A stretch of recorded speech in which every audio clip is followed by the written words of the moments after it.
ओम नमः शिवाय। शिवजी सदा सहाय। ओम नमः शिवाय। गुरुजी सदा सहाय।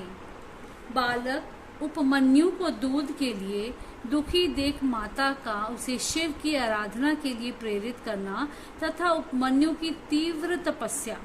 ऋषियों ने पूछा, प्रभु, धौम्य के बड़े भाई उपमन्यु जब छोटे बालक थे तब उन्होंने दूध के लिए तपस्या की थी और भगवान शिव ने प्रसन्न होकर उन्हें क्षीर सागर प्रदान किया था, परंतु शैशवावस्था में उन्हें शिव शास्त्र के प्रवचन की शक्ति कैसे प्राप्त हुई अथवा वे कैसे शिव के सत स्वरूप को जानकर तपस्या में निरत हुए। तब शरण के पर्व में उन्हें भस्म के विज्ञान की प्राप्ति कैसे हुई, जिससे जो रुद्राग्नि का उत्तम वीर है उस आत्मरक्षक भस्म को उन्होंने प्राप्त किया। वायुदेव ने कहा, महर्षियों, जिन्होंने वह तप किया था वे उपमन्यु कोई साधारण बालक नहीं थे, परम बुद्धिमान मुनिवर व्याघ्रपाद के पुत्र थे। उन्हें जन्मांतर में ही सिद्धि प्राप्त हो चुकी थी, परंतु किसी कारणवश वे अपने पद से च्युत हो गए, योग भ्रष्ट हो गए, अतः भाग्यवश जन्म लेकर वे मुनि कुमार हुए। एक समय की बात है, अपने मामा के आश्रम में उन्हें पीने के लिए बहुत थोड़ा दूध मिला। उनके मामा का बेटा अपनी इच्छा के अनुसार गरम गरम उत्तम दूध पीकर उनके सामने खड़ा था। मातुल पुत्र को इस अवस्था में देखकर व्याघ्रपाद के कुमार उपमन्यु के मन में ईर्ष्या हुई और वे अपनी माँ के पास जाकर बड़े प्रेम से बोले, मातः महाभागे तपस्विनी, मुझे अत्यंत स्वादिष्ट गरम गरम गाय का दूध दो, मैं थोड़ा सा नहीं पीऊंगा। बेटी की ये बात सुनकर व्याघ्रपाद की पत्नी तपस्विनी माता के मन में उस समय बड़ा दुख हुआ। उसने पुत्र को बड़े आदर के साथ छाती से लगा लिया और प्रेम पूर्वक लाड़ प्यार करके अपनी निर्धनता का स्मरण हो आने से वह दुखी हो विलाप करने लगी।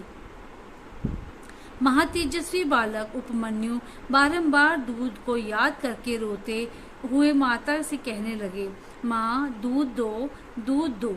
बालक के उस हठ को जानकर उस तपस्विनी ब्राह्मण पत्नी ने उसके हठ के निवारण के लिए एक सुंदर उपाय किया। उसने स्वयं उच्छल वृत्ति से कुछ बीजों का संग्रह किया था।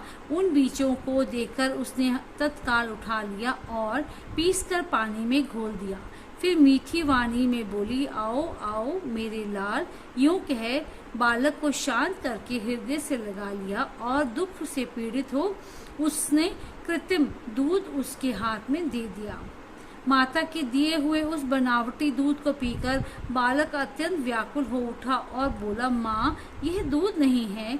तब वह बहुत दुखी हो गई और बेटे का मस्तक सूंघकर अपने दोनों हाथों से उसकी कमल सदृश नेत्रों को पोंछती हुई बोली, बेटा, अपने पास सभी वस्तुओं का अभाव होने के कारण दरिद्रतावश मुझ अभागिनी ने पीसे हुए बीज को पानी में घोलकर यह तुम्हें मिथ्या दूध दिया था।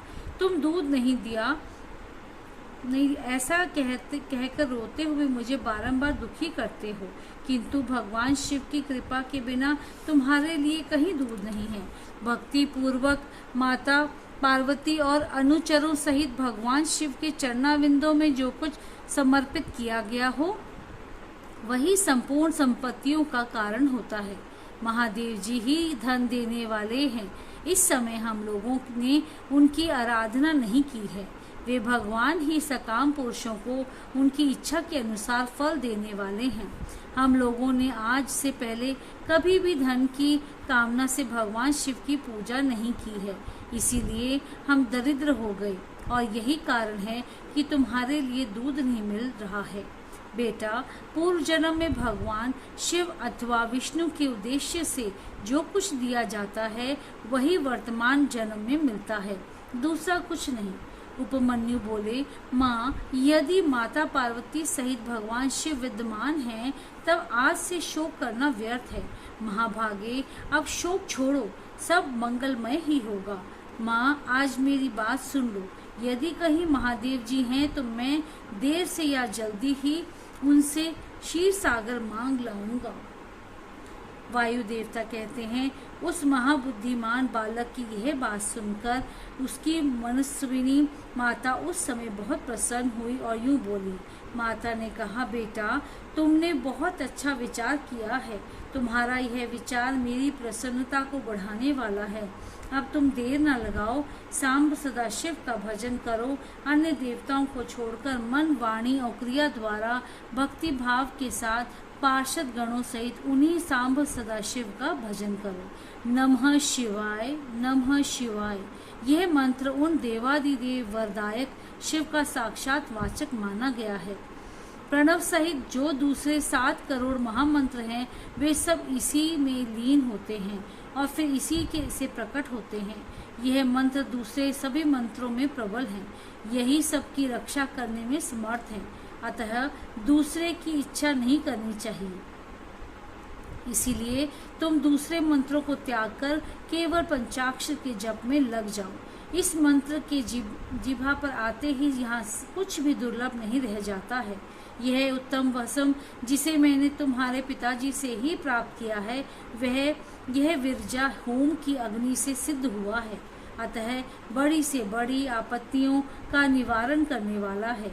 मैंने तुम्हें जो पंचाक्षर मंत्र बताया है, उसको मेरी आज्ञा से ग्रहण करो। इसके जप से ही शीघ्र तुम्हारी रक्षा होगी। वायु देवता कहते हैं, इस प्रकार आज्ञा देकर और तुम्हारा कल्याण हो ऐसा कहकर माता ने पुत्र को विदा किया।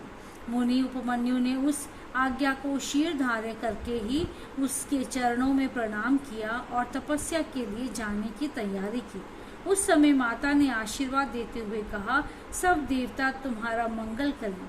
माता की आज्ञा पाकर उस बालक ने दुष्कर तपस्या आरंभ की। हिमालय पर्वत के एक शिखर पर जाकर उपमन्यु एकाग्रचित हो केवल वायु पीकर रहने लगे। उन्होंने 8 ईंटों का एक मंदिर बनाकर उसमें मिट्टी के शिवलिंग की स्थापना की।